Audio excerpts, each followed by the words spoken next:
அனைவருக்கும் வணக்கம்.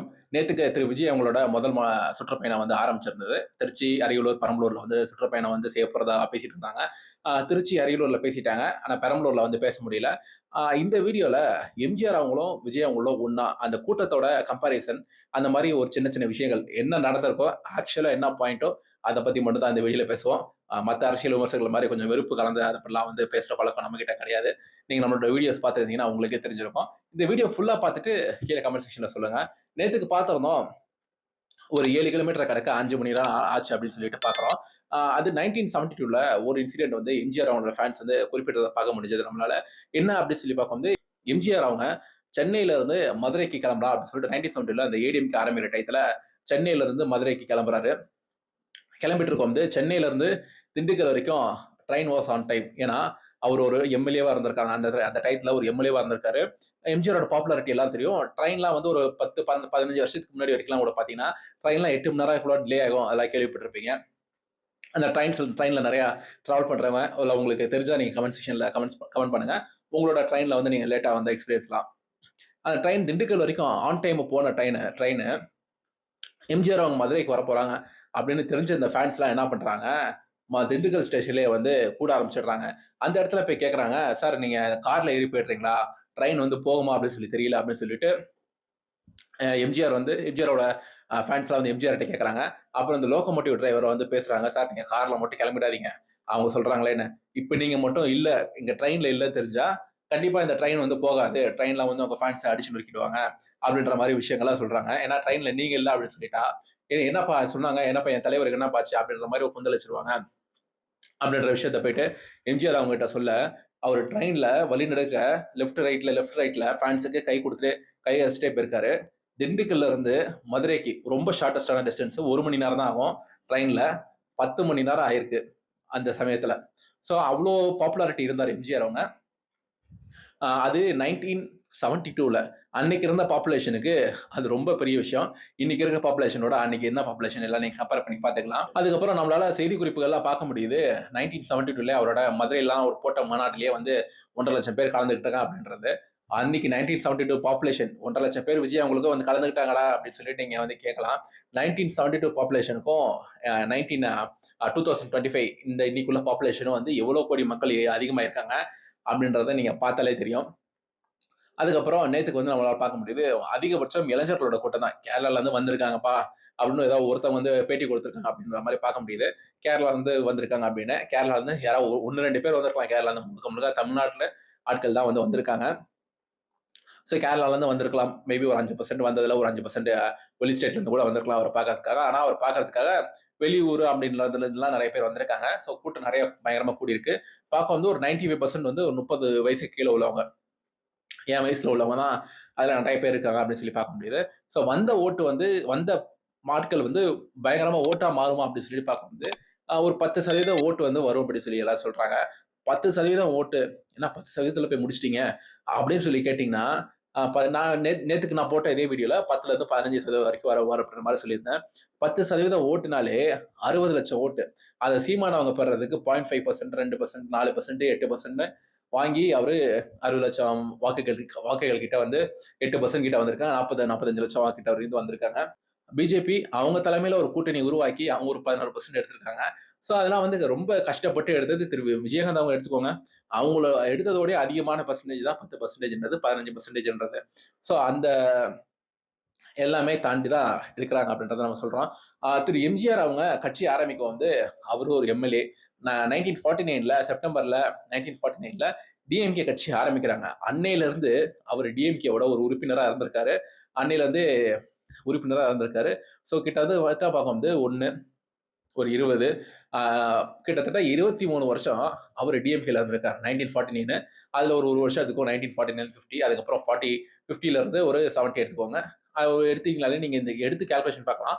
ஒரு 23 வருஷம் அரசியல்வாதி. அவர் ஆல்ரெடி 23 வருஷம் அரசியல்வாதி. கட்சி ஆரம்பிக்கிறப்ப அவரு 3வது தடவ எம்எல்ஏவா இருந்திருக்காரு. 1971 எலக்ஷன்ல அவர் 3வது தடவ எம்எல்ஏவா இருக்காரு. சென்ட் தாமஸ் மவுண்ட் இங்க தான் இருக்கு. நான் இங்க மேடவாக்கத்துல இருக்கேன். எனக்கு இங்க பக்கத்துல உள்ள தொகுதியில தான் அவரு போட்டி போட்டிருக்காரு. அதெல்லாம் எனக்கு வந்து ஒரு பெருமையா இருக்கு. அவர் சென்ட் தாமஸ் மவுண்ட்ல ஆ 3வது தடவ எம்எல்ஏ ஆகுறாரு. அவர் ஆல்ரெடி ஒரு எம்எல்ஏ. ஆனா அவரு கட்சி ஆரம்பிச்சு ஆ 1972ல கட்சி ஆரம்பிக்கும் வந்து அவர்கிட்ட வந்த தொண்டர்கள் எல்லாருமே ரசிகர்கள் தான் அவர்கிட்ட வந்தாங்க. ஆனா அவரோட ரசிகர்கள் அவரு டிஎம்கேல இருந்தப்ப, அந்த ரசிகர்கள்லாம் டிஎம்கேல இருந்தாங்க. அரசியல் வயப்பட்டாங்க. கிட்டத்தட்ட 1951ல தான் நடந்த அசெம்பிளி எலக்ஷன்ஸ்ல எல்லாருமே போட்டி போட்டுட்டு வராங்க. எல்லாம் அந்த டிஎம்கேன்ற கட்சியில மூலியமா போட்டி போட்டுட்டு வராங்க. 67ல ஆட்சிய வந்து கைப்பற்றுறாங்க. அதுவரைக்கும் உண்டான எலக்ஷன்ல போட்டி போட்ட தேர்தல் பிரச்சாரம் செஞ்ச அரசியல் தொண்டர்கள், அந்த அரசியல் வயப்பட்ட அரசியல் தொண்டர்கள் எல்லாமே தான் அவர்கிட்ட போனாங்க. அன்னைக்கு இருந்த டிஎம்கேல உள்ள மாவட்ட செயலாளர்கள், மாநில பொறுப்புல உள்ளவங்க அப்படின்ற எல்லாம் அரசியல் வயப்பட்ட எப்படி ஓட்டு வாங்கணும் அப்படின்னு தெரிஞ்சவங்க எல்லாருமே சரி போயிட்டு எம்ஜிஆர் அவங்க கிட்ட போயிட்டு சேர்ந்தாங்க. அந்த எல்லா பவருமே சேர்த்து MGR is not and good speaker. Vijay அவங்களும் குட் ஸ்பீக்கர் கிடையாது. எம்ஜிஆர் அவங்களும் is not and good public speaker. ஏடிஎம்கேல பாத்தீங்கன்னா இன்ன வரைக்குமே பெஸ்ட் ஸ்பீக்கர் யார் அப்படின்னு சொல்லி அவங்களோட பேச்சாளர் பட்டியல் யாருன்னு சொல்லி கேட்டாங்கன்னா காளிமுத்து அப்படின்னு தான் சொல்லுவாங்க. அவர் என்ன உயரத்துல வளர்ந்துருக்காங்க, எம்ஜிஆர் அவங்க உயரத்துக்கு அதுக்குன்னு வளர்ந்துட்டாரு. எம்ஜிஆர் அவங்க is not in good speaker. Vijay அவங்களும் வந்து ஒரு குட் ஸ்பீக்கர் கிடையாது. அதாவது வந்து பப்ளிக் ஸ்பீக்கர். பப்ளிக்ல வந்து நல்லா பேசுறவங்களா அப்படின்னு சொல்லி கேட்டீங்கன்னா 2 பேருமே கிடையாது. சிவாஜி கணேசன் அவங்களும் கிடையாது. இது நீங்க வந்து எந்த பத்திரிகையாளர் அவங்ககிட்ட போய் கேட்டாலும் அவங்க ஆனா இஸ் பெஸ்ட் நடிகர். அத வந்து யாரும் மறுக்க முடியாது. ஆனா வந்து அனல் பறக்க ஒரு 1 மணி நேரம், ஒரு 2 மணி நேரம் நாஞ்சில் சம்பத் அளவு கூட வந்து பேசுவாங்களா அப்படின்னு சொல்லி கேட்டீங்கன்னா, அது வந்து நமக்கு தெரியாது. ஆனா they are crowd pullers. Crowd pullers அந்த கிரவுட் அவங்க கிட்ட வரும்போது, அவங்க அரசியல் வயப்பட்ட அரசியல் அனுபவம் உள்ள தொண்டர்கள் எம்ஜிஆர் அவங்க கிட்ட வந்தாங்க. அது எல்லாமே சேர்ந்து காங்கிரஸ் கட்சி தனித்து போட்டி போட்டிருந்தது. திமுக தனித்து போட்டுட்டு இருந்தது. அந்த சமயத்துல எல்லாமே சேர்ந்து அவருக்கு கை கொடுக்க எம்ஜிஆர் அவங்களோட முதல் ஆட்சி அமையுது. ஸோ இவ்வளோ விஷயங்கள் எம்ஜிஆர் அவங்களுக்கு பின்னாடி இருக்கு. அது மட்டும் இல்லாம 1972ல எம்ஜிஆர் அவங்கள கட்சியை விட்டு நீக்கினதுக்கு அப்புறம் அவர் போய் சத்யா ஸ்டுடியோஸ்ல போயிட்டு சும்மா உட்காந்துட்டாரு. அடுத்து என்னப்பா பண்ணலாம் அப்படின்னு சொல்லிட்டு யோசிக்க ஒரு 3 நாள் உட்காந்துட்டாரு. இந்த விஷயங்கள்லாம் தமிழ்நாடு முழுக்க பரவ தமிழ்நாடு முழுக்க என் தலைவனை எப்படா நீ கட்சியை விட்டு தூக்கலாம் அப்படின்னு சொல்லிட்டு தமிழ்நாடு முழுக்க அவரு எம்ஜிஆருக்கு ஒரு அநீதி இழைக்கப்பட்டிருக்கு, ஒரு அநீதி நடந்திருக்கு திரு எம்ஜிஆர் அவங்களுக்கு அப்படின்னு சொல்லிட்டு தமிழ்நாடு மக்கள் முழுக்க அன்னைக்கு நீங்க எம்ஜிஆர் வாழ்க அப்படின்னு சொல்லிட்டு அந்த பஸ்ல, கார்ல இந்த எல்லாத்துலயுமே வந்து இந்த பேர் போட்டிருக்கு, எழுதியிருக்கு அப்படின்னா தான் அந்த காரே வந்து ரோட்ல நகரும். அந்த அளவுக்கு எம்ஜிஆரோட ரசிகர்கள், பொதுமக்கள் எல்லாமே சேர்ந்து எம்ஜிஆருக்கு ஒரு கட்சியை விட்டு ஒருத்தர் நீக்கியிருக்காங்க. அத மக்கள் எல்லாம் வந்து இவருக்கு ஏதோ அநீதி நடந்திருக்கு அப்படின்னு சொல்லிட்டு எடுத்துக்கிட்டு, அன்னைக்கு அந்த தமிழ்நாடு முழுக்க அந்த போராட்டங்கள் நடந்திருக்கு. இதெல்லாமே தெரிஞ்ச எம்ஜிஆர் தான், நமக்குன்னு கூட்டம் இருக்குப்பா, நம்ம அரசியல்ல வந்தா ஜெயிக்க முடியும்ப்பா அப்படின்னு இதெல்லாம் தெரிஞ்சுக்கிட்ட எம்ஜிஆர் அவங்க கட்சி ஆரம்பிச்சாங்க. ஸோ இவ்வளவு விஷயங்கள் இருக்கு திரு எம்ஜிஆர் அவங்க கட்சிய ஆரம்பிச்சு ஆட்சி அமைக்கிறதுக்கு இவ்வளோ விஷயங்கள் கை கொடுத்ததுனால தான் வந்து வந்திருக்கு அப்படின்னு சொல்லி பார்க்குறோம். ஸோ அன்னைக்கு காலகட்டம் வேற, இன்னைக்கு காலகட்டங்கள் வேற.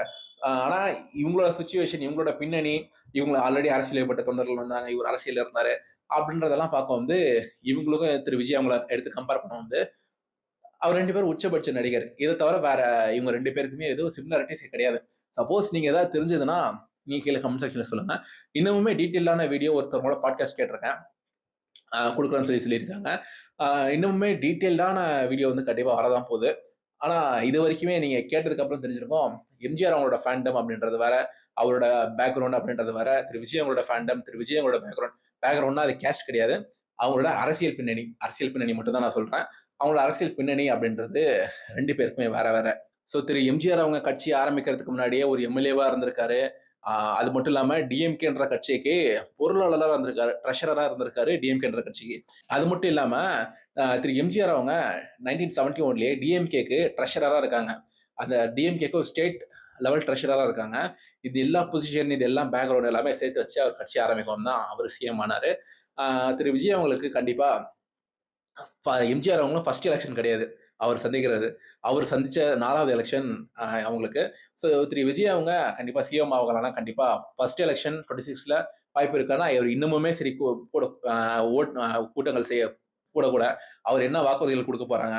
அவர்கிட்ட எந்த கட்சிகள், கூட்டணி கட்சிகள் வந்து சேர போறாங்க? இன்னைக்கு டிஎம்கே வந்து கண்டிப்பா வந்து தனிச்சு போட்டி போடல. அவங்க கிட்ட கூட்டணி கட்சிகள் இருக்காங்க. அந்த கூட்டணி கட்சிகளோட வாக்குகள், அது மட்டும் இல்லாம இந்த கூட்டணியே ஒரு பலமான கூட்டணி அப்படின்னு அந்த பின்பம் உருவாகும் வந்து தமிழ்நாடு மக்கள் கிட்ட ஒரு ஒரு நிலை இருக்கு. ஜெயிக்கிற கட்சி கூட்டு போட்டுருவோம் அப்படின்ற மாரி. அந்த நிலை, அந்த வாக்குறுதி, அந்த வாக்கு வங்கி இருக்குல்ல, அந்த ஜெயிக்கிற கட்சிக்கு ஓட்டு போட்டுருவோம் அப்படின்னு. அந்த வாக்கு வங்கி இது எல்லாமே வந்து திரு விஜய் அவங்க அட்ராக்ட் பண்ணணும். அது மட்டும் இல்லாம டிஎம்கேக்கு தான் காலங்காலமா ஓட்டு போடுறேன். ஏடிஎம்கேக்கு தான் காலகாலமா ஓட்டு போடுறேன் அப்படின்னு இந்த ஓட்டர்ஸ எப்படி அட்ராக்ட் பண்ண போறாங்க? இவர் தலைமையில எப்படி கூட்டணி அமைக்க போறாங்க, எப்படி சீட் ஷேரிங்லாம் வரப்போகுது, எப்படி தேர்தல் அறிக்கைலாம் வரப்போகுது, என்ன சின்னம் வரப்போகுது, என்ன சின்னம் எடுக்க போறாரு இவரு, எந்த தொகுதியில போட்டி போட போறாங்க, எந்தெந்த தொகுதியில எந்தெந்த வேட்பாளர்கள்லாம் போட போறாங்க அப்படின்றது எல்லாமே வச்சுதான் திரு விஜய் அவங்களோட வெற்றி வாகை அப்படின்றது கிடைக்குமா இல்லையா அப்படின்றத விஷயம் இருக்கு. ஸோ இன்னைக்கு 2025 இன்னைக்கு தேதியில சொல்லணும்னா பொறுத்து இருந்து தான் பார்க்கணும். டிசம்பர், ஜனவரியில தான் வந்து இந்த கூட்டணிகள்லாம் ரொம்ப ஃபைனலைஸ் ஆகும் அப்படின்றத நான் பார்க்குறோம். ஸோ டிசம்பர், ஜனவரி வயசுல அவர் வருவாரா இல்லையா அப்படின்றத நம்ம சேனல்லே ஒரு வீடியோ போட்டுடலாம். ஸோ உங்களோட கருத்துக்களை கீழே கமெண்ட் செக்ஷன்ல சொல்லுங்க. இன்னொரு வீடியோல பார்ப்போம். பாய்.